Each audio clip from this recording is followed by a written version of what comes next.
नमस्कार दोस्तों, मेरा नाम है जय और आज हम देखेंगे श्रीमद् भगवद गीता के पहले अध्याय का 8वां श्लोक। भवान भीष्मश्च कर्णश्च कृपश्च समितिङ्गयः अश्वत्थामा विकर्णश्च सौमदत्तिस्तथैव च। हमने पिछले श्लोकों में देखा कि किस तरह दुर्योधन अपनी शत्रु सेना के शूरवीर बलवान के नाम बता रहा है अपने गुरु द्रोणाचार्य को।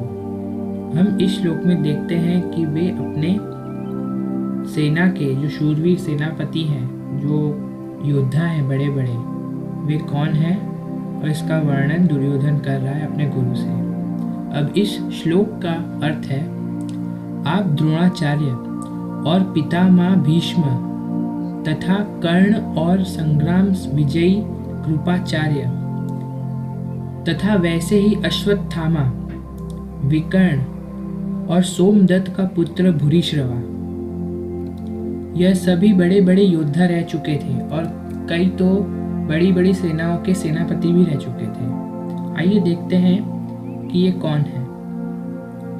सबसे पहले देखते हैं दुर्योधन, जो यह श्लोक अपने गुरु से कह रहा है।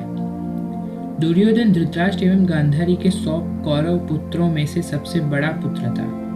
वह गदा युद्ध में पारंगत था और श्री कृष्ण के बड़े भाई बलराम का शिष्य था, जो अपने आप में बहुत बड़ी बात थी। फिर आते हैं द्रोणाचार्य, जो कौरव एवं पांडव के गुरु थे।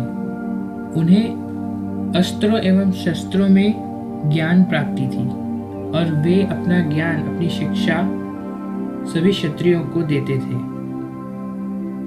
अर्जुन उनके लिए सबसे प्रिय शिष्य था। फिर आते हैं भीष्म पितामह।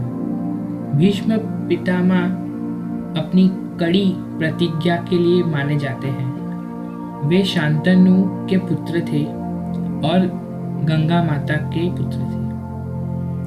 उन्होंने आजीवन ब्रह्मचर्य का व्रत लिया था और वे अपने आप में बहुत बलशाली थे। इसी व्रत की वजह से, इसी कठिन घोर प्रतिज्ञा की वजह से उन्हें भीष्म कहा गया था और उन्हें इच्छा मृत्यु का वरदान भी मिला था। फिर आते हैं कर्ण। कर्ण कुंती एवं सूर्यदेव के पुत्र थे।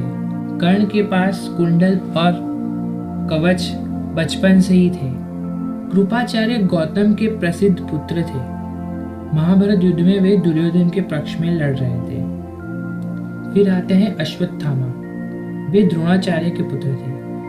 द्रोणाचार्य ने शिवजी की भक्ति की, उनके लिए तपस्या की और उसी तपस्या से प्रसन्न होकर उन्हें शिवजी के अंश के रूप में अश्वत्थामा नामक पुत्र की प्राप्ति हुई। फिर है भूरिश्रवा, जो सोमदत्त का पुत्र था। महाभारत के युद्ध में उनकी सात्यकी के साथ अनेक बार मुठभेड़ हुई थी। तो ये थे कुछ शूरवीरों के नाम जो दुर्योधन की सेना में थे। देखते हैं आगे श्लोकों में क्या होता है। धन्यवाद। जय हिंद, जय श्री कृष्ण।